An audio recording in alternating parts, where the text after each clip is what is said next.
그러나 사랑은 하나다. 감정은 소유되지만 사랑은 생겨난다. 감정은 사람 안에 깃들지만 사람은 사랑 안에서 살아간다. 이것은 비유가 아니라 현실이다. 즉 사랑은 나에 집착하여 너를 단지 내용이나 대상으로서 소유하는 것이 아니다. 사랑은 나와 너의 사이에 있다. 이것을 모르는 사람, 곧 그의 존재를 기울여 이것을 깨달은 사람이 아니면 비록 그가 체험하고 경험하고 향수하고 표현하는 감정을 사랑에 돌린다 해도 그는 사랑을 모르는 것이다. 사랑이란 하나의 우주적인 작용이다. 마틴 부버의 역작 나와 너 일부를 읽어드렸습니다. 사랑은 나에게 있지 않고 너에게도 있지 아니하며 나와 너의 사이에 있다고 부버는 말합니다. 이 사이를 모르는 사람은 사랑을 모르는 사람입니다. 자전과 공전, 인력과 청력 등의 우주적인 작용이 일어나는 곳은 저 먼 대기권밖이 아니라 바로 나와 너의 사이입니다. 거리의 사람들 바람 따라 흐르면 서성이듯 혼자서 기다리고 날 부르는 기억에 흔들리는 땅콩이 사람들 사라졌네. 난 속을 퍼져서 울 것 같아서 한참 눈 감고 잊혀져가는 모든 것 당연한 건가요?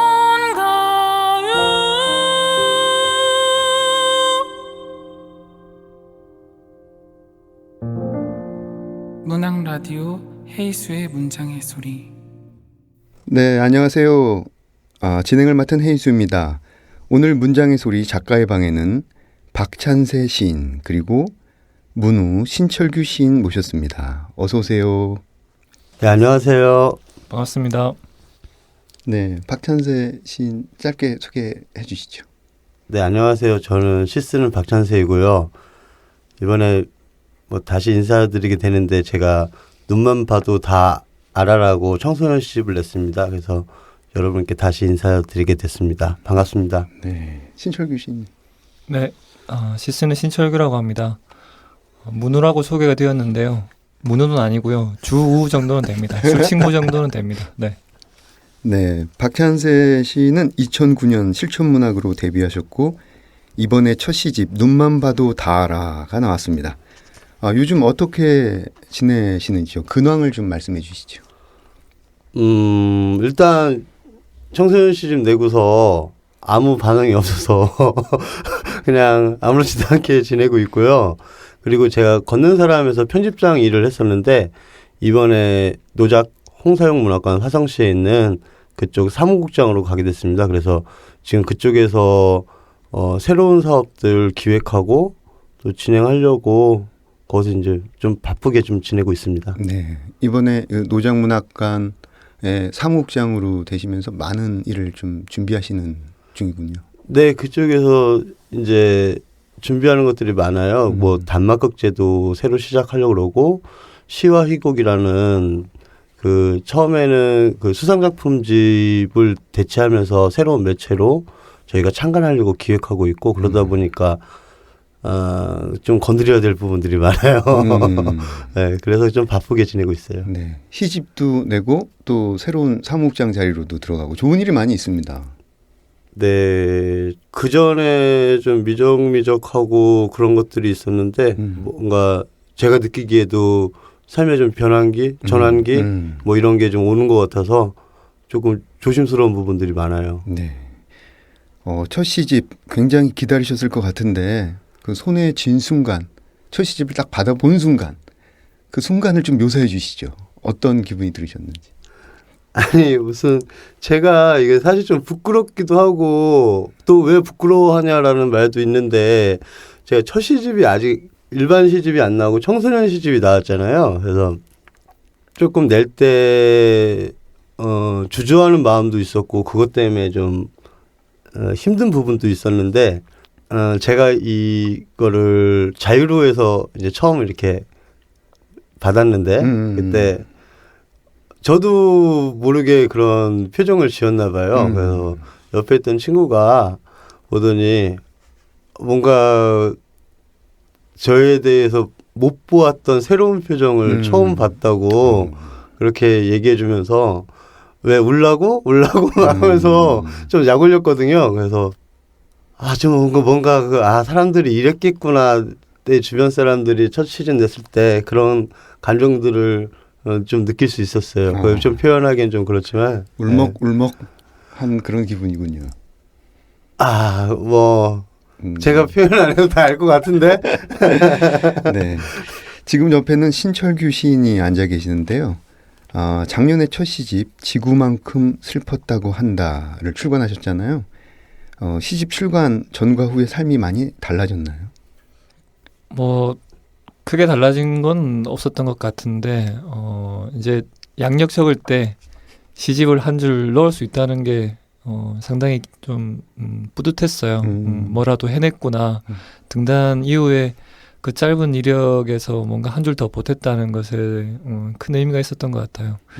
저도 뭐 찬세 시인처럼 첫 시집 받았을 때가 이제 거의 돌이 되어가거든요. 그래서 그때 생각이 많이 나네요. 네. 여름이었거든요. 그렇죠. 그때도. 네. 한 7월 초반, 7월 말이었어요. 7월 말. 네. 그 어떻게 작가들은 그 자기가 지은 뭐 시집이나 소설책의 제목처럼 살아간다 혹은 제목처럼 된다 뭐 이런 속설이 있는데 시집을 내시고 혹시 계속 지구만큼 슬펐는지 너무 궁금해지는 대목인데요. 뭐 그 음악 같은 경우도 그런 경우가 있다 하더라고요. 제목에 따라간다고 삶이. 근데 좀 정신이 없어가지고 슬플 틈도 좀 없었던 것 같아요. 뭐 시집 때문에 바빴던 건 아니고 일상들이 그 이전과 크게 다르지는 않더라고요. 그래가지고 다시 일상에 적응하는 그 기간 때문에 뭐 슬플 틈도 없었긴 하지만 그 이후에 어떤 이 세계의 모습들도 여전히 좀 이렇게 크게 나아지는 게 없는 것 같아서 좀 약간의 좌절도 있고 실망도 있고 뭐 그런 시간을 보내고 있습니다. 네. 박찬세 시인은 등단 9년 만에 이제 책을 묻게 됐는데 말씀하신 대로 일반 시집이라기보다는 청소년 시집이에요. 제목이 참 재밌습니다. 책을 막 열어보고 싶은 마음이 들게 하는 제목, 눈만 봐도 다 알아. 이 제목은 누가 지은 건가요? 사실은 여러 가지 제목 후보군이 있었는데 저는 다른 생각은 안 했어요. 눈만 봐도 다 알아. 어떻게 보면 제가 생각할 때 이 시집을 관통하는 말은 딱 이거거든요. 눈만 봐도 다 알아. 그러니까 선생님도 그렇고 엄마도 그렇고 나도 그렇고 그러니까 다 눈만 봐도 다 아는데 다들 거짓말하고 속이려고 하고 그런 것들이 이 안에 다 있어요. 그런데 결국에는 우리가 눈만 봐도 다 아는데 그 안에서 막 이런 것들 뭐 이렇게 보여주고 싶기도 했고 또 그런 게 좀 많이 드러나서 제목이 이거 아니면 뭐 저는 다른 걸로 생각할 수가 없었는데 다른 분들은 다른 제목들을 많이 생각하셨다고 그러더라고요. 그래서 무조건 밀었습니다. 제가. 네. 본인이 지은 제목이군요. 네, 맞습니다. 그 두 분의 인연이 특별하다고 들었습니다. 어떻게 아는 사이인지 갑자기. 특별하진 않아요. 뭐 신철규 시인도 뭐 그걸 특별하다고 얘기하는 거는 조금 미화시키는 거고 찌질했어요. 제가 생각하기로는 둘 다 찌질했고 그리고 안 만났으면 좋았을 순간에 만나서 뭐 저는 그랬습니다. 뭐. 약간 두루뭉실하게 얘기했는데요. 박찬세 시인이 등단 전에 이렇게 우연찮게 술자리에서 만나가지고 그래서 이제 한창 자의식과 또 절망감과 또 혼자서만 세상에서 자기가 시를 제일 잘 쓴다고 생각했던 시기에 만나서 약간 그 오묘한 어떤 신경전 또 지금도 그렇지만 박찬세 시인이 워낙 입담이 좋아가지고 저놈은 도대체 무슨 근거로 저런 이야기를 하나 좀 되게 신기하게 봤던 그러니까 등단전에 둘이서 봤기 때문에 그리고 또 예전에 다른 데서도 한번 얘기했지만 또 등단 선배가 되셨어요. 그때만 해도 둘이 등단 안 했을 시절이었는데 그래서 되게 저를 시쓰게 만들어준 자존심 상했기 때문에 저 친구도 되는데 왜 나는 이러고 있나라는 걸 했기 때문에 참 고마운 분이에요. 저한테. 그러고 보니까 그 신철규 시인을 시인으로 만들게 한 큰 원동력이 됐던 분이네요. 아주 자잘한 부분, 미세한 부분에서 그 부분이 있습니다. 저는 굉장히 신기한 게 등단 전에 만났던 분이 등단 후에도 같이 만나는 그런 케이스가 사실 흔하진 않잖아요. 흔한가요? 거의 저는 잘 모르겠는데 등단 전에 만난 친구들이 없어요. 그러니까. 별로. 예. 그리고 이 친구를 그 자리에서 만났는데 그냥 이꾸지냈죠. 왜냐면은 서로 다 자의식이 있고 뭐 그 강할고 막 그럴 때라. 근데 데뷔를 했는데 그때 생각이 딱 났어요. 아, 저 친구구나. 그래서 그 다음에 만나서 얘기하기에는 제가 술을 마셨을 때 그때 데뷔하고 또 나서고 이게 조금 사람들은 안 믿겠죠. 낯을 좀 가리고 그래가지고 그 다음에 만났는데 되게 좀 서먹했던 기억이 나요. 저기서 얘 어떡하지? 얘가 인사를 해야 되는데 그러면서 막 어물쩡 인사를 하고 조금 술 한잔 먹고 다시 그때 얘기하면서 친해졌던 뭐 이렇게 좀 다가갈 수 있었던 것 같아요. 그때 생각해 보면. 네. 네, 저도 이제 마찬가지였고 좀 어색했는데 지금은 좀 아니지만 그 당시만 해도 7, 9년생 시인들이 좀 귀했어요. 그래가지고 뭐 그러다 보니까 좀 더 가까워지지 않았을까. 연배가 비슷하니까 그랬던 것 같습니다. 네. 독특한 인연이 특별합니다. 아, 그건 아닌 것 같아요. 그 시집에 실린 내용들이 그 박찬세 시인 본인의 학창 시절이 많이 녹아져 있는 인상을 받았어요. 맞나요? 네. 거의 학창 시절 얘기들이고요. 중학교, 고등학교 다닐 때 기억나는 부분들 그런 부분들이 저기가 됐고 현재 겪는 부분들 그것도 청소년의 시선으로 별반 다른 게 없더라고요. 제가 나이를 먹었어도 그때랑 별반 달라진 게 없기 때문에 그래서 최근에 겪었던 일들도 좀 들어갔고요. 네. 뭐 상업고등학교라고 하나요? 공업고등학교. 공업고등학교. 네. 네. 공업고등학교. 저 같은 경우에는 그 고등학교 때 어떤 롱노즈 플라이어라든지 스크루 드라이버를 안 만지고 대부분 그 고등학교 시절을 그렇죠. 보냈는데 일반 학생들은 네. 잘 모르죠. 굉장히 일반고. 독특한 독특한 고등학교 시절을 보낸 것 같아요. 그 본인의 학창 시절을 어떻게 정의하고 계세요? 거의 학교 생활을 안 했던 것 같아요. 그냥 자고 그래가지고 깨어 있을 때는 뭐 애들하고 놀고 친구들하고 놀고 학교 수업은 안 했는데 제가 담임 선생님 말은 들었어요. 근데 담임 선생님이 실습 시간을 맡고 계시기 때문에 일주일에 8시간은 무조건 일어나 있어야 돼요. 그러니까 월요일, 화요일 오전 4시간은 실습 시간이에요. 그래서 거기서는 납땜질도 하고 뭐 회로도도 그리고 뭐 이런 것들을 해요. 거의 납땜질을 많이 해요. 그리고 뭐 구리도 감고 막 이렇게 여러 가지 실습들을 하는데 그때는 잘 수가 없으니까 담임 선생님 시간이니까 그런 거 빼놓고는 거의 잤어요. 왜냐하면 밖에서 놀기 때문에 밤새도록 놀기 때문에 잠을 안 자면은 살 수가 없잖아요.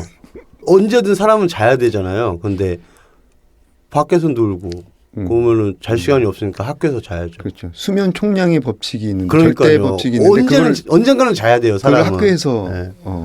수업 시간에 채우시는 거죠. 그래서 1학년 때는 엄청 맞았어요. 선생님들이 엄청 때렸어요. 잔다고. 때리고 나서도 자니까 그 졸리잖아요. 그건 어쩔 수가 없잖아요. 맞느라고 너무 피곤한. 아니 때려도 졸린 건 어쩔 수가 없어요. 때려도 진짜 졸리면 자야 돼요. 그래서 한 2-3달인가 많이 맞았던 것 같아요. 진짜 밟힌 적도 있고 선생님한테 엄청 두드려 맞았는데 한 3-4개월 지나니까 쟤는 진짜 졸린 애구나. 그리고 그 다음부터는 아예 안 건드렸어요. 그냥 아침부터 눈 감으면 도시락을 못 먹을 정도였으니까. 아, 너무 졸려서 잠을 자느라고 네, 도시락을 못 먹을 점심시간도 정도. 못 일어날 정도였으니까. 그래서 맨날 도시락 남겨오고 그랬어요. 자느냐고. 혹시 다시 그 시절로 돌아간다면, 고등학교 시절로 돌아간다면 어떤 생활을 해보고 싶습니까? 제가 이런 생각을 저도 몇 번 해봤거든요. 그런데 다시 돌아간다는 건 지금 정신으로 돌아간다는 거잖아요. 그렇죠. 네. 큰일 납니다. 이 정신으로 돌아가면 큰일 납니다. 더 재밌게 놀 거기 때문에 그냥 몰랐기 때문에 또 순박한 면이 있었고 그래서 그렇게 지내왔던 것 같아요. 그러니까 다시 돌아가면은 안 되는 시절이죠. 그냥 순박하게 몰랐기 때문에 지금 정신으로 그때 돌아가면 아유 골치 아파지죠. 네. 네. 기억 속에 묻어야 되는 시간이고 지금 정신으로 가면 그 당시에 애들을 한 5명 망쳤다면 한 100명 정도 망칠 수 있지 않을까. 그렇지. 인류를 위해서도 돌아가면 안 됩니다. 제가 생각하는. 돌아가면 안 될 것 같아요. 이 첫 번째 시에서부터 이 시선을 확 끌어당깁니다. 그 준비물 1. 제가 박찬세 시인의 이 시를 수업 시간에 학생들한테 읽어준 적도 있는데 이런 내용이에요. 학교 가기 전 엄마에게 돈을 달라고 할 때는 절대 딴 곳을 바라보면 안 돼. 엄마를 똑바로 쳐다봐야 하고 눈동자가 흔들리면 안 돼. 말을 더듬어서도 안 되고 막혀서도 안 돼. 그래서 이 용돈을 타내는 장면들이 있는데 그 용돈을 이렇게 받아서 주로 어디에 많이 쓰셨어요? 거의 뭐 술 마시고 당구장 가고 뭐 그랬죠 뭘. 그때 뭐 할 게 뭐 있어요. 고등학생들이 그 뭐 중학생 고등학생들이 지금처럼 재밌는 게 많지가 않아요. 그때는 술 담배 그냥 그거밖에 없고 당구장 3개 뭐 놀 게 없어요. 그때는 다 아시잖아요. 뭐 그래서 그냥 술 마시고 담배 피고 그다음에 당구장 가고 당구장만 가도 되게 어른이 된 것 같은 거기서 당구장에서 담배만 물고 있어도 이미 어른이 된 것 같은 기분이 들었기 때문에 네. 3개? 그거 말고는 뭐 돈 쓸 데가 어디 있어요. 그거 그렇죠 다. 그 이번 책에도 빨리 어른이 되고 싶었다라는 부분이 있잖아요. 예. 지금 이제 어른이 된 지 되게 오래됐잖아요. 이제 고등학교를 졸업하고 예, 어른이 된 지 그렇죠. 오래됐는데 생물학적으로. 예. 예. 어떻게 어른이 되니까 좀 행복한가요? 본인이 생각했던 것만큼 고등학교 때 생각했던 것만큼. 제가 만약에 제가 지금 이러고 살 걸 알았다면은 고등학교 때 이러지 않았을 거예요. 진짜로 이렇게 그때는 별로 달라질 게 없을 거란 걸 알았더라면은 그렇게 살지 않았을 것 같아요. 달라진 게 없어요, 아예. 그 왜 고등학교 때 당구장에 가서 선생님과 대면해서 네. 내기당구를 치는 장면이 네. 나오잖아요. 실제로 있었던 일인가요? 그게 고등학교 때가 아니고 이제 검정고시 합격하고 이제 그걸 바꾼 건데 검정고시 합격하고 입시학원을 잠깐 다녔었어요. 근데 입시학원 간다고 해서 공부 안 하던 놈이 공부를 하지는 않잖아요. 그래서 맨날 학원 빠지고서 당구장에서 당구 치는데 그 입시학원에서 담임 선생님이라는 게 있어요. 근데 뚜벅뚜벅 오는 거예요. 당구 치고 있는데. 그래서 아 오셨어요? 하고 그런데 한 게임 치자는 거예요. 그래서 몇 치냐고 해서 250이요 그랬더니 자기 200 친다는 거예요. 너 하면은 수업 나오라고. 아 그럼 제가 이기면 어떡할 건데요 이제. 그러니까 아 그러면 네 마음대로 하라는 거예요. 그래서 제가 이겼죠. 저는 당구장에서 2년 동안 일을 했던 사람인데 고등학교 내내 이길 수가 없죠. 근데 자신감이 있었던 것 같아요. 그 선생님은 자기가 그 짠물이라는 뭐 이런 자신감이 있었던 것 같은데 근데 내 잘못했다는 생각을 그때 나이도 20살이었는데 왜 그랬는지 모르겠는데 저들였어야 되는데 그게 또 남자들 그 승부 세계에 이렇게 들어가면은 절대 없잖아요. 그래서 아 이겼습니다 그때. 네. 그래서 좀 미안한 마음이 있어요. 그 용돈을 타내던 그 롱노즈 플라웨어 산다고 엄마한테 거짓말하고 이제 용돈을 받아냈던 알면서도 끊임없이 용돈을 줬던 그 어머니. 그렇죠. 고마운 엄마죠. 어머니와의 사이가 요즘은 어떻습니까? 엊그제 병원에 입원하셨어요. 그래가지고 그 결석 때문에. 근데 제가 그랬거든요. 아이 그 별거 아닌 거 가지고 자꾸 그러냐고 바쁘다고. 근데 또 전화했는데 이렇게 서둘러 전화를 끊는 거예요. 엄마가 바쁘다고 그랬더니. 그래서 왜 이렇게 끝나 했더니 서운했던 거야. 자기는 수술을 해야 될지도 모르고 신장결석 때문에 좀 서운했던가 봐요. 그래서 이제 울먹거리 이제 자기가 이제 더 통하면 울 것 같으니까 그래서 전화를 끊으셨더라고요. 그래서 제가 엄마를 알거든요. 왜냐하면 엄마 자식이니까. 네. 그래서 그 이튿날 제가 내려갔어요. 충대병원으로. 근데 그게 크게 위급하지 않아서 저도 이제 알고 있으니까 다 알아보고 그래서 어떻게 하면 엄마를 풀어줄까 생각했는데 방법은 딱 하나입니다. 우리 엄마는. 제가 통장에서 100만 원을 뽑았어요. 오. 그래서 이제 딱 올라가서 엄마 이제 병실에 앉아 있는 거 이제 갔더니 내가 올 때쯤 되니까 이제 서성거리고 있던 거예요. 그래서 딱 가서 왜 나와 있어 그랬더니 그냥 돌아다니는 거야 그러시더라고요. 그래서 앉아 있는데 표정이 별로 안 좋아요. 그래서 뭐 얘기 좀 하다가 지갑에서 돈 찾은 거 꺼내 드렸더니 그 자주 오는 자식보다 현찰 주는 자식이 효자라고 하면서 나가서 놀으라고. 네가 여기 있어봐야 내가 불편하다고. 나가서 술이나 마시라고. 뭐 그런 사이예요. 저랑 엄마는. 어떻게 보면 좀 효자 같은. 아니 그게 효자는 아니고. 그 효자라기보다는 네. 부채를 갚은 거죠. 그 당시에 빙탕 신 돈을 아직도 갚으려면 아직 한참 남지 않았나요? 100만 원 가지고는 안 될 것 같은데. 안 되죠. 돈 생기면 다 드려야지. 그 시 빵점 3에 이런 시행이 있습니다. 친구들하고 신나게 새벽까지 놀다가 학교에 못 갔다. 내 과목 빵점. 다행인 거는 학교에 안 가면 그 과목 최하점 맞은 애랑 같은 점수를 준다는 거다.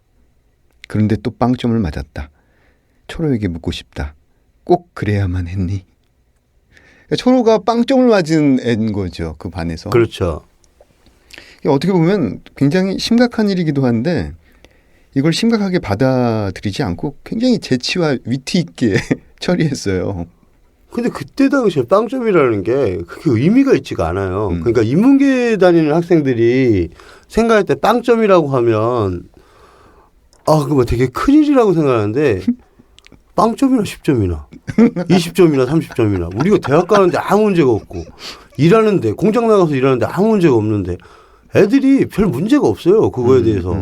그러니까 상위 몇 프로 이런 애들이 그 점수 가지고 그 학교에서도 뭐 중간 이상이나 그 상위 거기서도 좋은 점수를 맞아야 좋은 회사로 취직하는 애들이 있어요.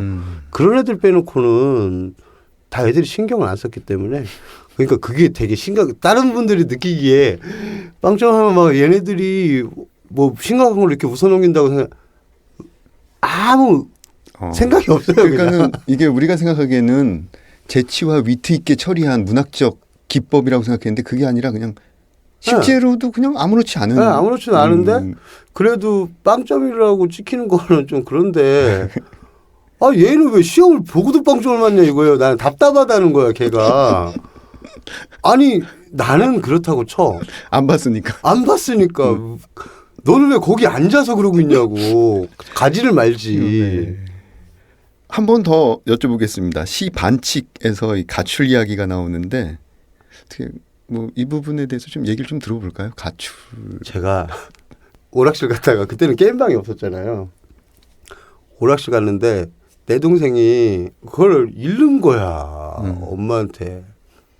그래 이 새끼를 죽일까 막 이렇게 빡이 쳐 있는. 그래가지고 내가 진짜 엄마 중학교 1학년 때니까 엄마가 얼마나 무서워. 그때까지만 해도 맞고 다닐 때인데 엄마한테 작을 때라. 그래서 막 어떻게 해야 되나. 엄마가 이제 식당을 끝내고 들어오는 게 너무 겁나는 거야. 그래서 이제 나갔어요. 집에 안 들어갔어. 처맞기 싫어가지고. 그러다가 내신가 잡혔어요. 내신가.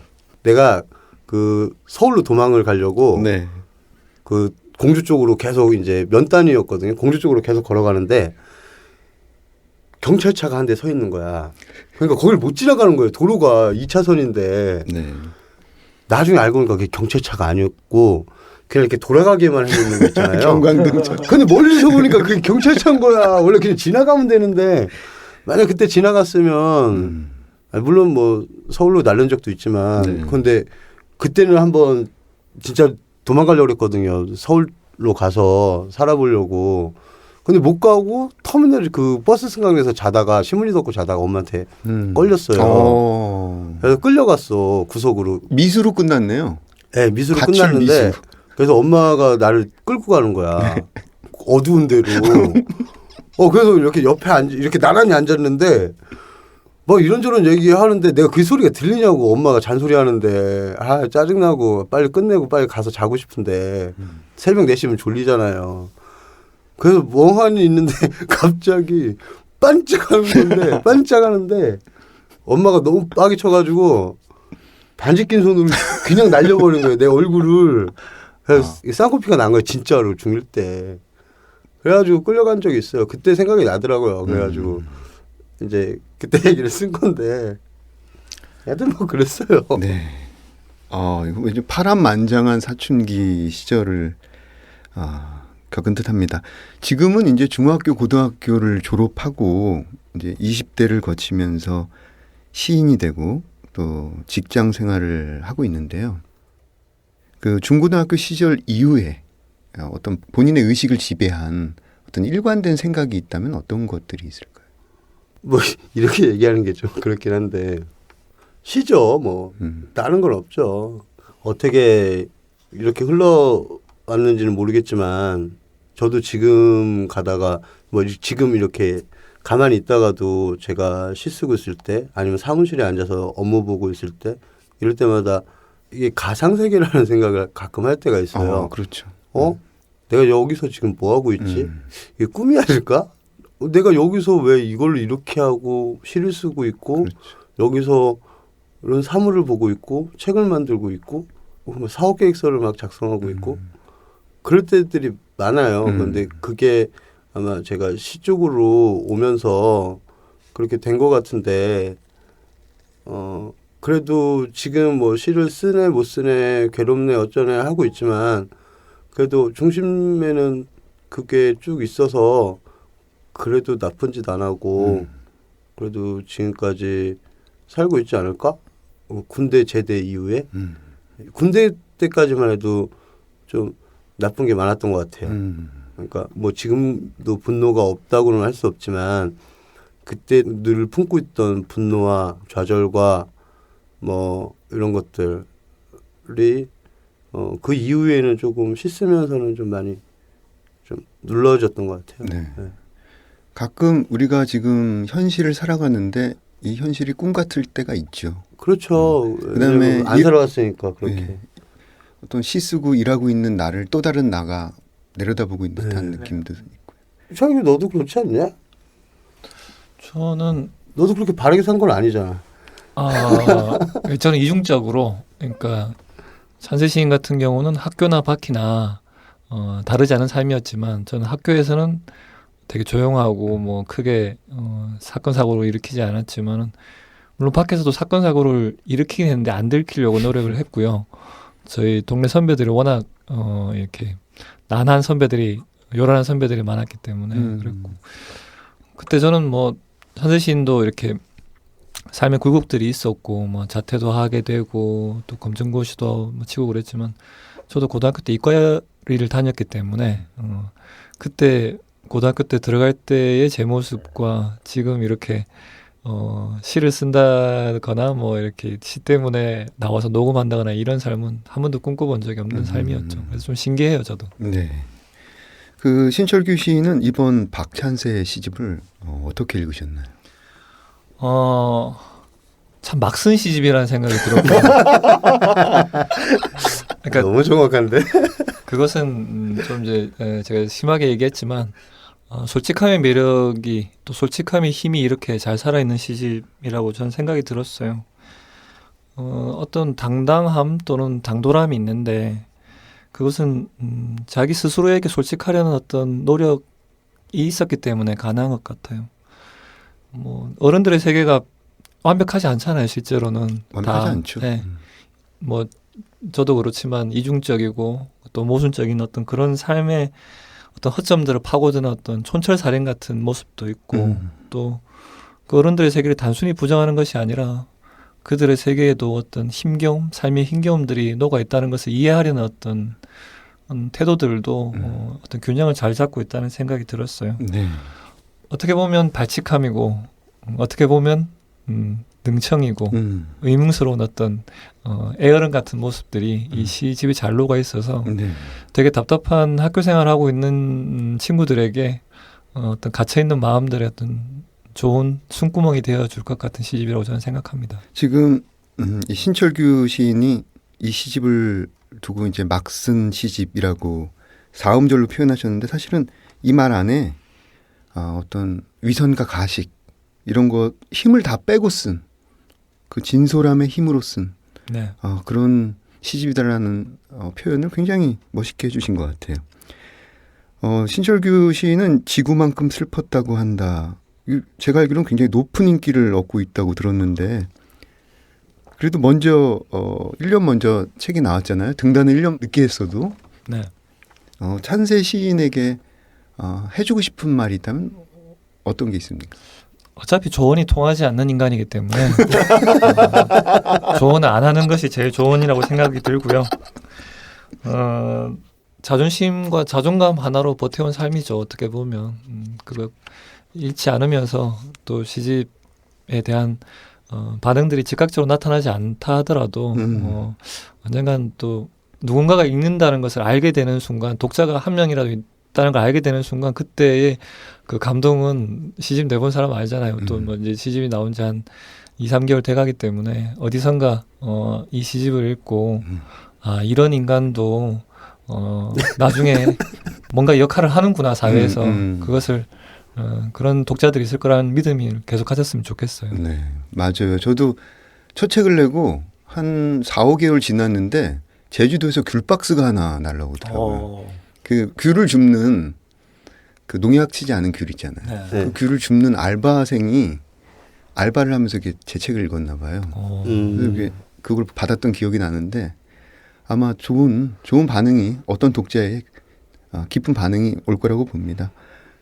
박찬세 시인이 이번 시집을 내면서 어떤 삶에 대한 태도의 변화가 있을지 없을지 모르겠지만 어떤 변화들이 그래도 생기지 않을까요? 저는 이 시집을 내면서 저를 많이 돌아보고 가족들 생각을 많이 했어요. 그러니까 내가 이렇게 많이 아픈 애였구나. 이 시간을 통과해 오면서 많이 아팠는데 나를 너무 내버려뒀구나라는 생각을 많이 했어요. 그러니까 내가 지금 불완전하는 것들이 이때 그 상처들을 제대로 치료하지 못하고 그러니까 병인데 병인지 알지 못하고 지나갔구나. 그래서 오히려 다행스럽기도 하고 그게 병이라고 알고 병원을 찾았으면 난 아픈 애였을 텐데 아픈 때 아픈지 모르고 지나갔구나. 근데 이번에 이런 것들을 쓰면서 좀 많이 울었어요.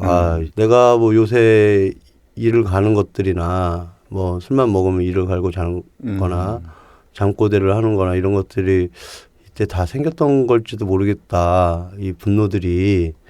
그래서 저에 대해서 좀 들여다보는 시간이었고 좀 어루만져주는 시간이었어요.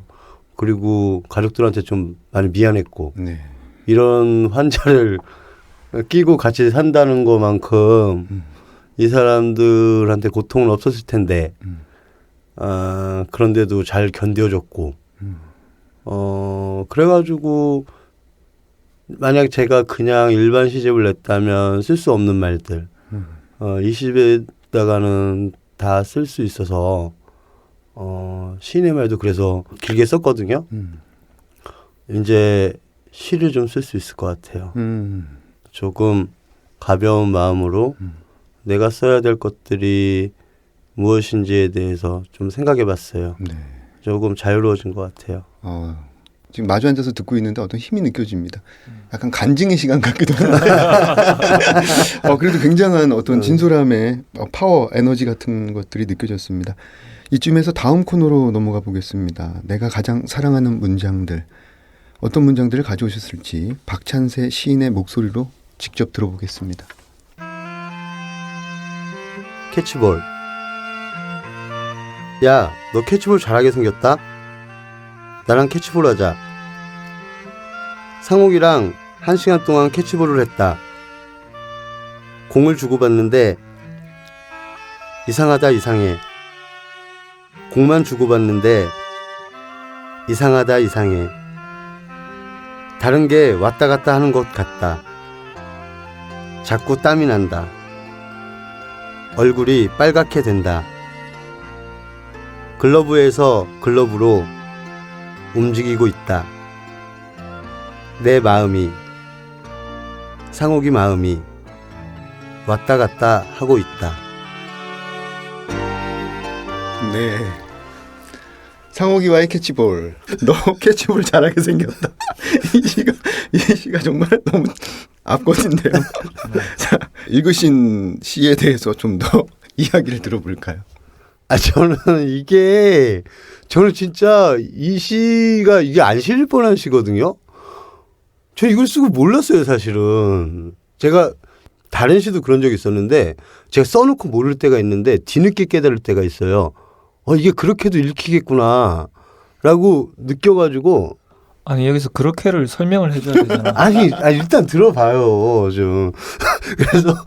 그래서 예전에 그렇게 물어본 적이 있어요. 그 가까운 사람한테 이게 그렇게도 읽히네? 그랬더니 그 친구가 뭐라 그랬냐면 그거 알고 쓴 거 아니었어? 난 그렇게 느꼈는데 처음에. 저는 이거 진짜로 캐치볼 잘하게 생긴 애가 네. 하나 있었어요. 네. 이거는 그 이후의 일인데, 그러니까 고등학교 때 일이 아니고 캐치볼 잘하는 게 생긴 사람이 있어서 캐치볼 같이 한번 할래요? 그때 야구가 한참 저기에서. 그래서 그냥 이렇게 하면서 또 알아요? 뭐 공 주고받다 보면 공만 주고받겠어요. 마음도 왔다 갔다 할 수 있는 거지. 이렇게 얘기한 게 있어서 그렇게 했던 건데 다들 오해를 하시더라고요. 네. 알겠습니다. 여기 그 시 중에 나오는 상욱이는 남성인가요, 여성인가요? 여자죠. 이 실존 인물이고 네. 지금은 애가 둘일 거예요. 제가 만났을 때는 둘이었는데 지금 셋인지는 모르겠다. 네, 알겠습니다. 20몇 살 때 만났을 때는 둘이었는데. 상욱 씨가 누군지는 몰라도 혹시 이 방송을 가처분 신청하는 거 아닌가요? 저기 어떻게? 근데 그쪽 분들은 아마 이런 방송이 있는지도 모를 거예요, 아마. 네, 이어서 신철규 시인의 목소리로 낭독 들어보겠습니다. 발광 다이오드. 교실에 앉아 있는 아이들을 바라보면 기판에 꽂혀 있는 발광 다이오드 같다. 선생님 말씀은 전류 같아서 선생님이 말씀하시면 아이들 얼굴에 반짝반짝 불이 들어오는 것 같다. 특히 수업하시다 첫사랑 이야기 해주실 때는 애들 눈이 더 반짝반짝 빛이 난다. 맨날 잠만 자는 나는 뭐냐고? 나는 우리 반에서 저항을 맡고 있다. 왜 이렇게 슬프게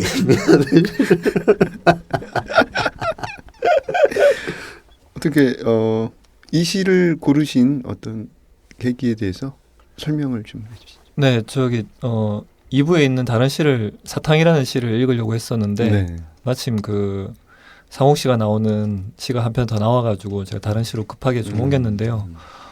사탕이라는 시도 상당히 에로티시즘이 넘치는 시입니다. 물론 청소년기에도 에로티시즘이 있죠. 그럼요. 그런 어떤 가능성을 보여줬기 때문에 실제라고 저는 생각하지는 않습니다.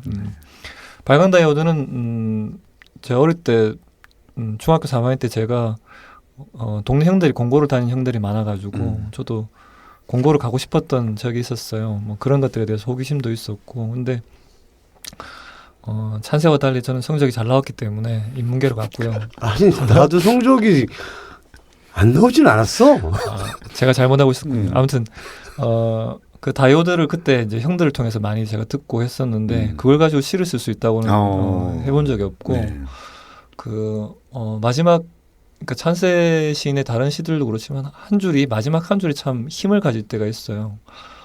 일종의 자기 객관화에 가까운 자기는 전구가 아니라 저항이라는 그 말이 저한테는 참 좀 전에 옆에 있으면서 이 시를 왜 이렇게 슬프게 읽냐고 하면서 그랬는데 약간 좀 쓸쓸하기도 하고 또 이제 그것을 위트 있게 좀 넘어가려고 하는 것도 있는데 그 두 가지가 잘 섞여 있는 것 같아서 이 시를 읽었습니다. 그 전류가 흘러서 빛이 나오는 발광 다이오드. 근데 저항이 있어야 되죠. 그게 꼭 있어야 될 거예요. 그래서 까먹었는데 하여튼 저항을 꼭 집어넣고 그렇죠. 또 가변 저항도 있고 뭐 네, 그렇죠. 네. 이게 근데 그거를 하나씩은 꼭 넣어줘야죠. 그렇죠. 예, 예. 안 그러면 아마 그게 불이 꺼지거나 그런 것들이 있을 거예요. 그렇죠. 그래서 안정화시키려고. 예. 밸런스를 맞추기 네. 위해서 저항이 반드시 필요합니다. 예. 네. 그럼 이쯤에서 다음 코너로 넘어가 보겠습니다. 이번 코너는 사운드 앤 스토리인데요. 저희 문장의 소리에서 작가님이 가져오신 소리들을 틀어드리고 있습니다. 지금 이 코너가 반응이 상당히 좋아요. 아 진짜요? 네. 어떤 소리를 들고 오셨는지 일단 함께 듣겠습니다.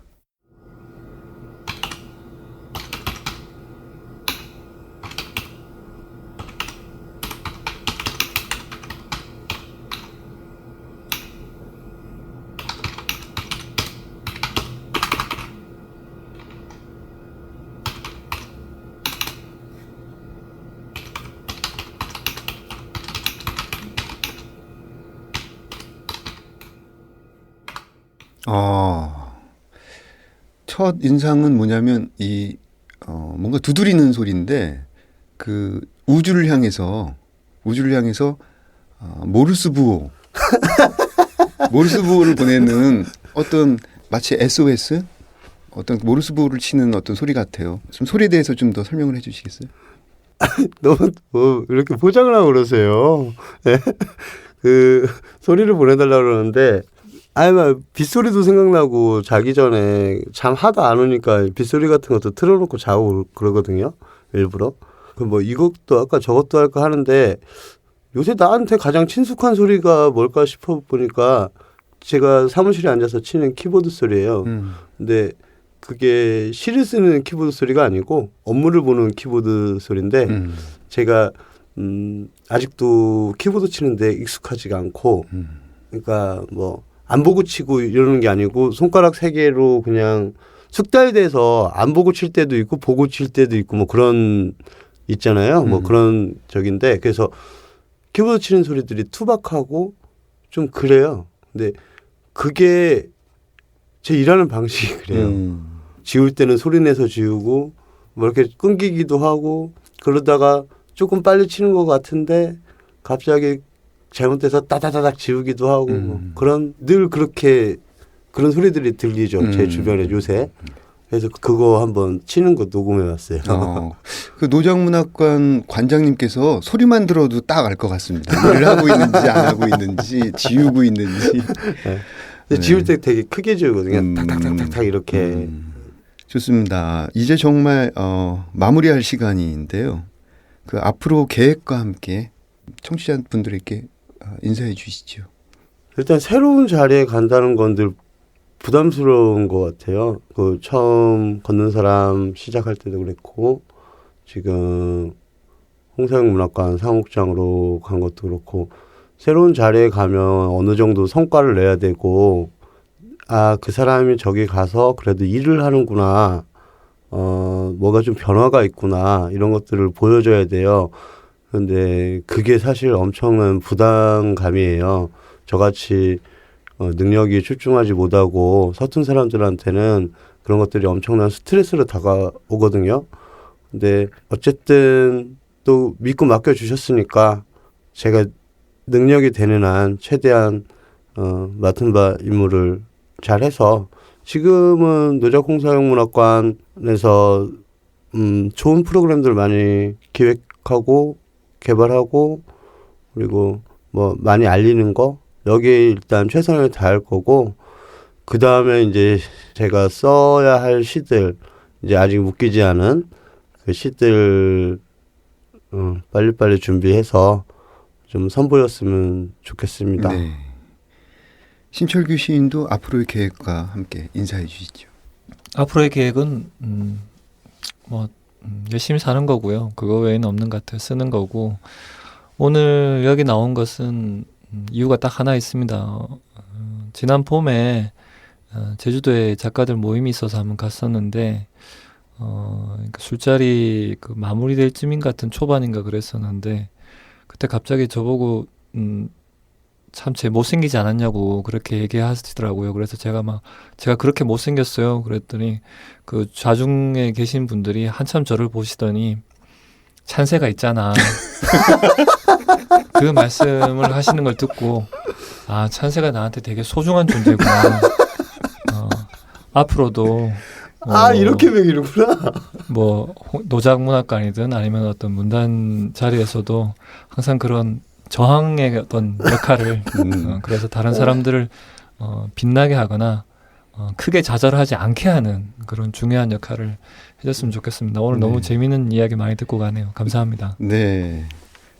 박찬세 시인과 신철규 시인 보내드리고 저는 2부 책들의 방에서 뵙겠습니다.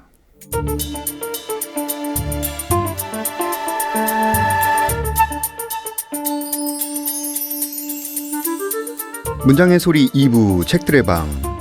2부 코너에서는 책과 관련된 다양한 분들을 초청해서 이야기를 나눠보고 있습니다. 지난주에 이어서 한겨레 교육문화센터에서 창작 프로그램을 담당하시는 김영호 부장님 모셨습니다. 한 주 동안 잘 지내셨는지요? 네, 지난 한 주 좀 바쁘게 지냈습니다. 제가 앞선 지난주에도 말씀드렸지만 지금 부장을 올해 초부터 맡게 되었는데요.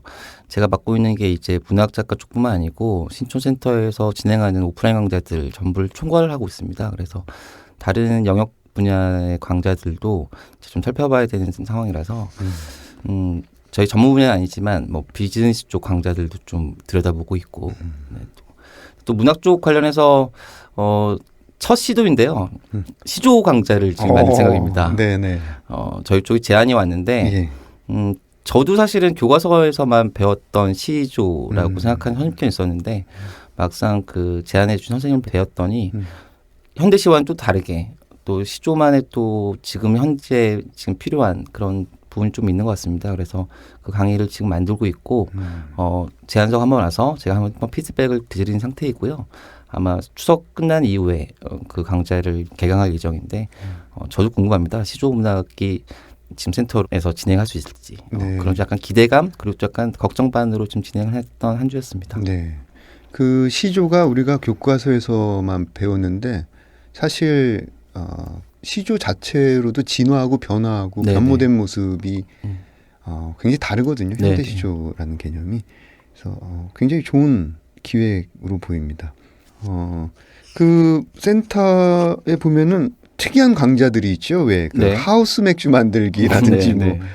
알래스카 탐방, 네, 뭐 러시아 네. 문학 기행, 뭐 네, 우리가 네. 정말 상상할 수 없는 재밌는 강좌들이 많이 있는데 네. 어떤 특이한 것들이 또 있나요? 막걸리 권하는 교실? 그래서 강의실에 막걸리 냄새에 진동하는 그런 강의도 있었습니다. 네. 있었는데 이어지지 못했고요. 또 저 멀리 이어도까지 가는 강좌도 있어요. 그래서 제가 거기 같이 한번 갔다 왔는데 배를 타고 약 8시간 정도 망망대해를 배를 타고 가서 이어도 그 과학 기지가 있거든요. 네네. 그 거기에 세워져 있는 그 기지도 한번 들려보고 그런 좀 재미있는 그러니까 강의실 밖으로 나가는 강의들이 또 많죠. 그렇죠. 네. 무슨 소믈리에 과정이라든지 뭐 바리스타 이런 것도 많이 있죠. 네, 바리스타 과정도 있고 저희가 또 그런 자부심이 있는데 커피와 연애하기는 강좌가 굉장히 빨리 저희가 만들었거든요. 그건 커피 붐이 일기 전에. 지금이야 이제 이런 바리스타 과정도 굉장히 많은데 그때는 커피에 대한 관심이 조금씩 생겨날 때였어요. 근데 그때 커피와 연애하기는 강좌가 롱런을 했죠. 그래서 거의 매번 강의 수강생이 넘쳐나서 굉장히 인기였던 강좌들. 근데 이제 또 그런 것도 있는데 저희가 그렇게 선도적으로 나가면 이제 다른 비슷한 강좌들이 많이 생기죠. 그러다 보면 이제 수요가 또 분산되고 하니까 저희는 또 새로운 강좌도 또 만들어야 되는 또 그런 상황이기도 하고요. 네, 이번 시간에는 내가 가장 사랑하는 문장들 이 코너인데요. 그 궁금해집니다. 어떤 책을 가져오셨을까요? 책은 아니고 시 한 편입니다. 네. 시 제목은 나는 죄인으로서이다 라는 시 제목이고요. 그리고 시를 쓴 사람은 김두자 성자. 처음 들어보시는 시인이시죠? 김두자 성자. 네. 네. 저희 아버지세요. 네. 저희 아버지가 쓰셨던 시인데 물론 시인은 아니십니다. 그런데 저에게 의미 있었던 경험이라서 들려주고 싶어서 그 얘기를 좀 꺼내려고 하는데요. 네. 낭독을 못합니다. 네. 왜냐하면 제가 초등학교 1학년 이전에 제가 처음으로 접했던 시인데 네. 그 시가 아버지가 다니던 사보에 실렸던 시 한 편이거든요. 근데 그걸 스크랩 해주셨는데 그 앨범이 지금 없어져서 안타깝게도 시 전문은 없습니다. 근데 네. 다만 그때 제가 처음 받았던 느낌만 아직도 생생한데요. 그 시가 어떤 시냐면 저희가 그 키우던 고양이가 있었는데 네. 그 고양이가 한동안 안 보였어요.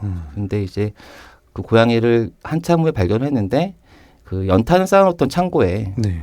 이제 쥐를 잡으려고 놓았던 약을 먹고 고양이가 죽었습니다. 그래서 그 고양이가 죽고 또 그 고양이를 저랑 아버지가 같이 집 뒤 숲에 묻었던 이야기들을 이제 담담하게 적은 시인데 네. 그래서 제목이 그래서 그 고양이를 지켜주지 못했던 그 안타까운 마음에 나는 죄인으로서이다 라고 적었던 시인데요. 네. 제가 그때 초등학교 입학하기 전이었는데 시를 이렇게 접했던 첫 경험인 거죠. 네. 그래서 그때 그 고양이를 잃고 묻고 돌아오던 그 길의 광경이 그 어렸을 때지만 뭐 정확하게 설명할 수 없지만 뭔가 이렇게 하나의 뭉텅이로 저에게 쑥 들어왔던 날이었던 것 같아요. 그래서 굉장히 오랫동안 저에게 기억에 남는 시인데 제가 만약에 지금 예전에 문학 쪽을 꿈꿔왔고 또 지금 문학에 관련된 일을 하고 있다면 그 첫 번째 출발점이랄거나 저에게 네. 와닿았던 경험이 아버지가 쓰셨던 그 한 편의 시가 아니었나 싶습니다. 근데 들려주고 싶은데 네. 없어서 저도 굉장히 아쉽네요. 네. 김두성님의 네. 시 나는 죄인으로서이다. 김영우 부장님이 맨 처음 문학을 맞이한 어떤 네, 네. 그 순간 아마 그 고양이는 좋은 곳으로 갔을 거라고 봅니다. 네. 자, 그럼 이 강좌 프로그램 기획자로서 늘 이제 이런저런 강의를 개설하고 싶으실 듯해요. 직업병이라고 해야 되나요? 네, 네, 네. 저거 굉장히 좋겠는데라든지 뭐 이건 가능할 것 같다 하는 강의 그리고 혹시 이건 불가능하지만 난 로망한다 하는 그런 강의 한 가지씩만 듣고 싶습니다. 이제 뭐 이 얘기 저 얘기 하면은 사람들이 저에게 정말 직업병이냐, 너 맨날 그 강의만 생각만 하냐 이렇게 얘기를 하는데 요즘에 좀 드는 생각은 이제 안도현 시인께서 백석평전을 내셨거든요. 그렇죠. 그게 한 벌써 2년, 3년 전이긴 한데 네. 굉장히 재밌게 읽었어요. 그래서 백석 시인을 시를 좋아했지만 백석 시인의 그 일종의 평전이기 때문에 삶의 그 지형을 들여다볼 수 있는 기회였는데 요즘에 들어서 이게 가능할 수도 있겠다라는 생각이 들더라고요. 백석 시를 평양에 가서 저 함흥에 가서 저 백두산에 가서 문화 탐방 해볼 수 있겠다. 그런 생각이 좀 가끔 들어서 희망적으로 그냥 희망사항인 아닐 것이다라는 생각을 해서 저희 그 센터에서 강의하시는 모 시인께 백석시 준비해라 말씀드렸는데 준비하고 계실지 모르겠습니다. 그 시도 네. 읽고 그거 시에서 나오는 어떤 음식들도 같이 네. 먹고 접하고 이야기를 나누는. 네. 그리고 또 그 시의 그 시어들 있잖아요. 네. 또 그 지방만의 또 말들, 그렇죠. 그 맛을 또 현지 사람들과 또 같이 낭송해 보면 굉장히 재밌을 것 같다는 생각이 좀 들기도 했습니다. 네.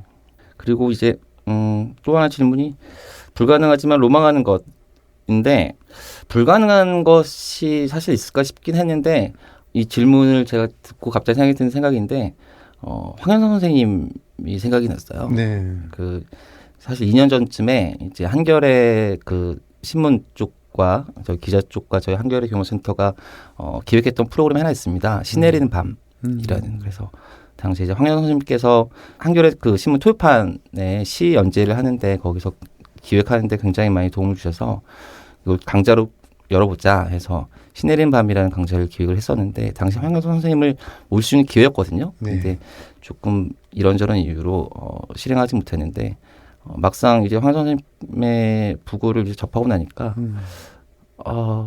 그때 모셨으면 좋았을 텐데 그래서 불가능하죠. 불가능하고 이제 로망이 되고 말았는데 저희 센터에서 황 선생님 같은 분을 좀 자주 모셔야겠다라는 네. 생각을 좀 하게 됐습니다. 네. 아, 그런 스토리가 있었군요. 네, 현재 한겨레 문화센터 외에도 어떤 글쓰기, 번역, 창작과 관련된 성인 대상 교육 기관들이 다수 있잖아요. 네. 일종의 이제 커뮤니티 칼리지라고 할 수 있는데 네.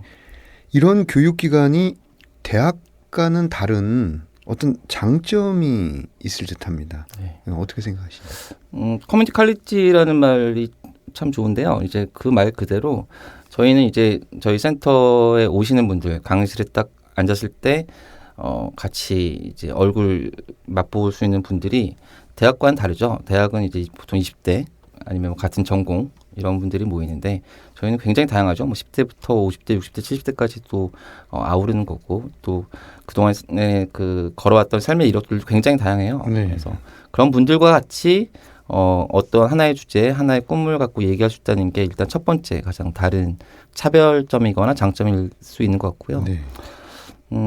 또 하나는 요즘 대학이 또 열심히 또 하고 있겠지만 저희도 나름대로 또 굉장히 열심히 하는 거는 계속해서 모색해 나가고 있거든요. 커리큘럼들 계속 개발해 나가고 있고 그런 면에서는 또 대학이 주지 못하는 혹은 대학의 교육을 보완할 수 있는 또 그런 교육 콘텐츠들을 저희가 제공하고 있지 않나 그런 생각도 들고 훨씬 민감하게 반응하고 훨씬 기동성 있게 프로그램을 네네. 만들 수 있는 장점. 그렇지 않으면 폐강되니까요.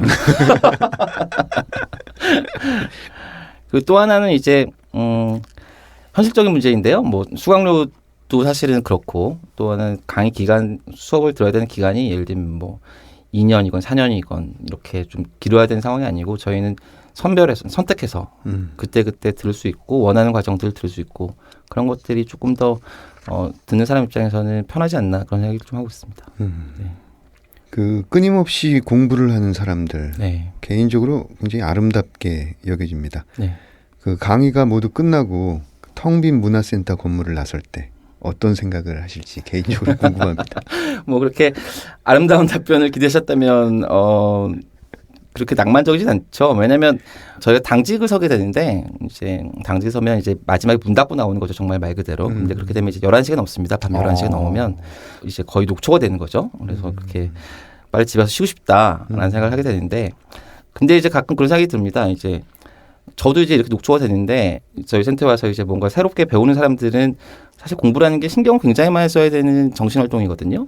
그래서 보면 직장인분들도 많고 또 학생분들도 많은데 본업을 마치고 또 우리 저희 센터에 와서 두 번째 하루를 시작하고 보내는 것이죠. 그래서 그분들 물론 아름답게 보이기도 하지만 참 대단하다 그런 생각을 합니다. 저도 이 센터에 있지만 저도 1년에 한 번 수업 들을까 말까 하거든요. 네. 저는 뭐 버스 타고 지하철 타고 갈 필요 없이 사무실에서 바로 강의실로 이동하면 되는 상황인데도 저는 1년에 한 번 듣기도 사실 벅차거든요.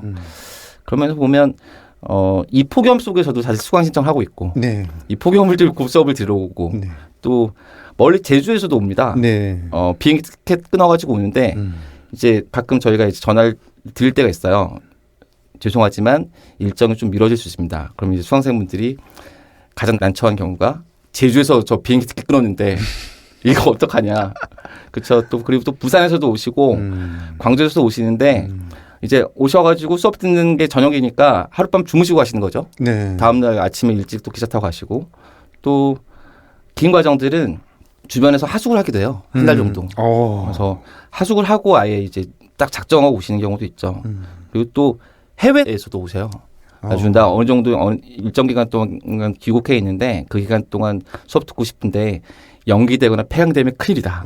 그런 분들도 있고 네. 또 과거에서도 오시죠. 어렸을 적에 나 꿈꿨던 나의 미래 그걸 지금 찾고 싶다. 과거에서도 오시고 그러면서 보면 우리 센터가 정말 소박하지만 대단한 꿈들이 하루하루 쌓여가는 곳이다. 대단한 곳이다라는 생각도 저는 이제 수강생들한테 배우죠. 그런 것들 네. 보면서. 네. 지금 이 뭐 더위, 추위 뭐 비 오는 날 가리지 않고 혹은 회사의 업무를 마치고 또 수업을 두고 가는 분들을 직접 눈앞에서 계속 보고 네네. 계시는 거잖아요. 네. 정말 지적 욕구가 대단한 분들이 많은 것 같아요. 네. 문화센터 프로그램을 기획하는 이런 직종에 관심을 갖고 지원하고 싶은 청취자들에게 해주고 싶은 말이 있다면 뭐가 있을까요? 어떤 준비랄지 자세랄지. 네, 저희 센터에서 일하는 게 물론 직장인이지만 반드시 직장인이라고 생각은 하지 않는데요. 문학을 하고 있지는 않지만 시와 소설을 읽는 게 주요 업무이기도 합니다. 그래서 서점을 가서 책을 찾아보는 게 일이기도 하고 뭐 예를 들면 전시회를 가거나 낭독회를 가는 게 업무 역량 향상을 위한 하나의 소중한 과정이기도 하죠. 그래서 그런 면에서 좀 열려있는 공간이다라고 하는데 이제 여기서 와서 이제 일을 하려면 제 생각에는 5가지 정도의 뭐랄까요 준비가 자세. 예. 자세가 있으면 어떨까 싶은데 네. 오기라고 제가 보통 이제 후배들의 얘기를 합니다. 네. 오기. 오기가 있어야 된다. 그 오기이기도 하고 5가지 기가 있어야 되는데 예를 들면 다가서는 용기, 그리고 끝까지 가보는 끈기, 그리고 넘치는 생기, 그리고 스마트한 총기, 그리고 마지막으로 시대를 읽는 숫기, 바람기.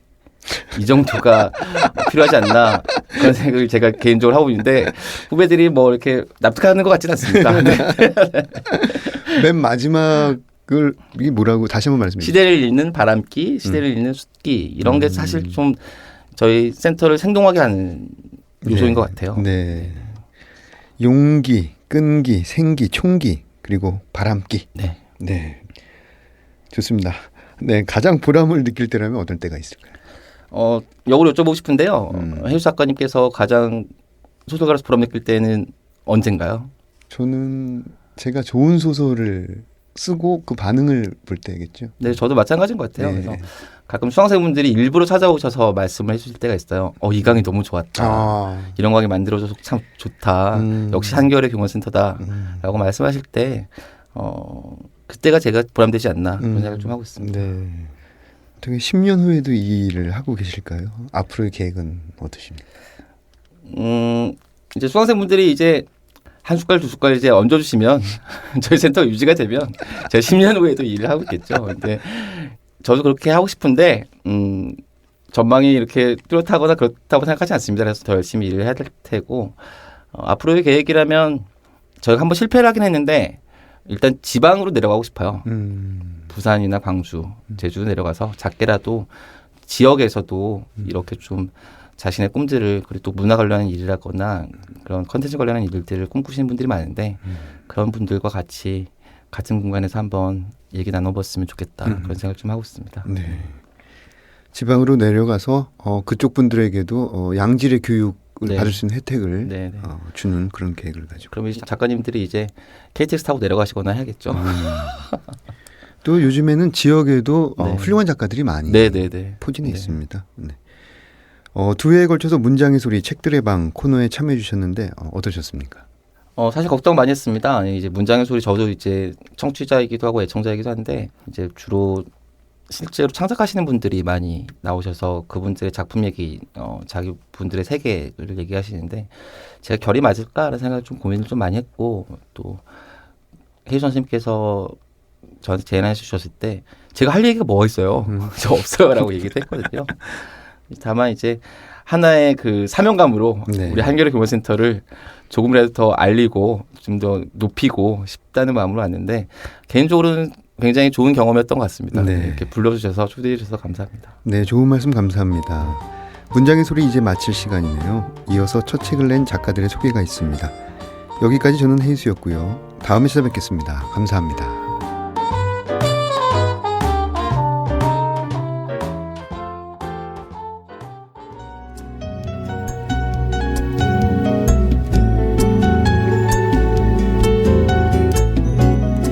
오늘은 첫 시집 오늘은 오른손을 잃었다를 출간하신 차정환 시인과 함께하겠습니다. 안녕하세요. 네. 저는 2015년 시작으로 등단했고요. 이번에 오늘은 오른손을 잃었다 시집을 낸 차성환입니다. 반갑습니다. 네, 첫 책이 나왔습니다. 네. 많은 생각들이 들 것 같은데 네. 지금 소감이 어떠신가요? 나온 지 한 달 정도 됐는데요. 아직까지 기분이 많이 좋더라고요. 어떤 면에서 기분이 좋으신가요? 처음 책을 받아보니까 지금까지 헛산 게 아니구나 이런 그런 생각이 좀 들어가지고.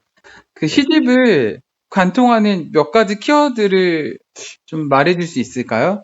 그 시어를 얘기하는 게 좋을 것 같은데요. 저는 네. 뭐 걸음이나 의자 그리고 뭐 멜랑콜리 이런 게 키워드라고 할 수 있을 것 같아요. 멜랑콜리는 왜 멜랑콜리라고 선택을 해주셨나요? 여기 제가 좀 상실감 같은 거를 많이 평소에 생각하면서 시를 쓰기도 하고 이제 생각을 하는데요. 그런 부분이 많이 녹아 있는 것 같아가지고. 그럼 시를 네. 쓰는 원천이 예. 약간 상실감에서 오나요? 어디서 오는 에너지인가요? 그냥 살면서 느껴지는 것들. 누군가 뭐 의자에 앉아 있다가 누가 일어나서 간다고 하는 장면을 봤을 때 어느 순간 슬퍼 보이고 쓸쓸해 보이고 요 근래 쓸쓸해 보이거나 슬퍼 보였던 장면이 있었나요? 그렇게 의식적으로 생각을 안 해서 그냥 시집을 제가 보면서 예, 그 경쾌한 말의 유희랑 전복들이 계속 나오고 예. 되게 약간 세련된 그런 이미지의 시들이 되게 많았던 것 같아요. 아, 예, 감사합니다. 근데 사실 제가 시를 쓸 때 네. 뭐 뚜렷하게 어떤 의식을 갖고 쓰는 건 아니고요. 그냥 생각나는 대로 쓰는 편이라 가지고 쓸 때 의식은 분명한 거는 이제 익숙한 말들, 익숙한 시 그런 거는 피해가야겠다 이 생각만 가지고 있고 가지고 있는 감정 같은 거를 예, 계속 가지고서 쓰는 쪽이거든요. 그래서 쓰다 보니까 뭐 이런 단어들이 막 시어들이 튀어나오기도 하고 뭐 그런 이상한 리듬들도 나오기도 하고 뭐 그런 것 같습니다. 시어의 선택 기준이 있다면 어떤 기준이 있을까요? 기준은 그렇게 없는 것 같아요. 그러면은 나온 대로 막 쓰긴 쓰는데 네. 욕설이 많이 나와서 쓰다 욕설이 많이 나오시나요? 모르겠어요.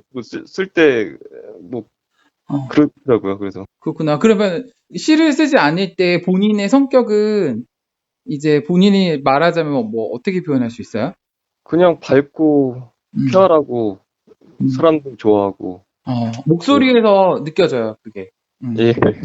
시를 안 쓸 때는 주로 어떤 일을 하세요? 시를 아실 때는 뭐 강의 하고요. 네. 원고 쓰기도 하고 주로 학교에 있다 보니까 네. 논문 쓰고 이런 준비하는 작업이 좀 많이 걸리는. 뭐 쉬실 때는 뭐 취미로는 뭐 하시는 게 있나요? 뭐 그게 딱히 취미라고는 할 수 없고요. 뭐 예전엔 술을 거의 많이 마셨는데 지금은 술을 좀 안 먹고 있어가지고 그냥 걷고 뭐 그 정도요. 취미는 걷는 거. 걷는 거 좋아하시는구나. 네. 제목을 누가 정해준 거예요? 아니면 본인이 정한 건가요? 이게 여러 가지 제목이 있었는데 의자라는 시에서 네. 태어나면 의자가 되어서 너를 앉혀주고 싶다 이런 게 하나 있었고 두 번째는 뭐 시쓰기를 좋아하는 양치기 소년 네. 시에 나오는 이제 문구인데요. 그리고 오늘은 오른손을 잃었다 세 개인데 네. 고민을 많이 했어요. 근데 저희 학교에 강동우 평론가님이라고 있는데 오늘은 오른손을 잃었다를 많이 추천해 주더라고요. 꼭 이걸로 해야 된다. 같이 공부하는 사람들끼리 투표를 올렸거든요. 근데 올렸는데 네. 오늘은 오른손이 잃었다가 제일 좋다고 그렇게 얘기를 해서 정하게 됐습니다. 뭐 만족하시나요? 저는 예, 너무 좋은 것 같아요. 다른 사람들 좋아해 주시고 네. 저도 만족하고요. 근데 시집을 이렇게 묶으면서 힘들었던 점은 없으세요? 뭐 쓰는 거는 그냥 계속 썼던 거니까 그렇게 힘들다는 생각 안 들었는데 묶을 때 네. 순서를 정할 때가 좀 힘들었던 것 같아요. 순서를. 예, 순서의 기준은 어떻게 정하셨어요? 저는 어떤 비슷한 정서 가진 시들끼리 좀 연결감 있게 했거든요. 그래서 네. 연작시가 있어가지고 그 연작시도 배치하는 걸 좀 잘 중간중간 껴가지고 이렇게 처음부터 쭉 읽었을 때 어떤 정서의 흐름이랄까? 경쾌한 소년의 목소리로 굉장히 인상이 남았던 인터뷰였습니다. 네, 감사합니다. 네, 마지막으로 차성환 시인의 걸음 1 들으며 마치도록 하겠습니다.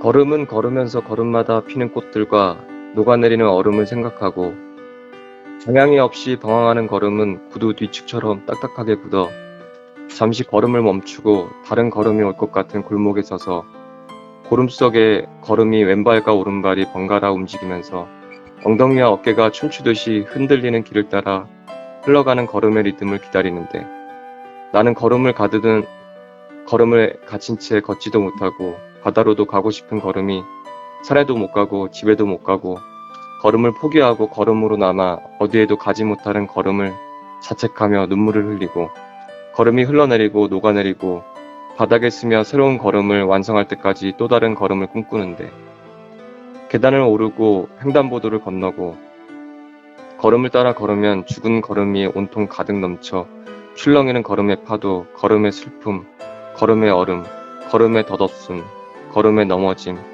움직이지 못하는 걸음 그대로 앞정으로 벽에 꽂아 걸음을 걸어놓고 걸음걸이를 감상하고 그러고 보면 걸음은 걸음을 걸을 때 가장 걸음에 가깝고 걸음은 내시의 걸음이 되어 치사하게 머릿속에 얼어붙은 걸음으로 시를 쓰고 나를 여기서 저기로 옮겨주는 걸음은 무늬 없는 걸음으로 걸음을 끝내려고 뛰어내린 사람들의 걸음은 죽음, 주검, 무덤, 까마득한 바닥의 정지, 꽃, 검은 얼음, 나는 나를 죽음의 걸음, 정지, 멈춤, 고, 스톱, 차렷, 멈추고 스톱, 영원히 지속하는 걸음, 찰나의 시간과 무한한 시간의 깊은 울음, 감금, 설움, 시름, 걸으면서 노래하고 걸으면서 춤을 추고 걸으면서 속삭이고 걸으면서 같이 걷고 걸음 속에 꽃이 피고 걸으면서 진짜 걸음이 되고 나는 가장 화려하고 소박하고 아름다운 걸음이 되어 누구도 따라오지 못하는 지상의 걸음을 걸으며 그렇게 걸음마다 나를 심어놓는 걸음이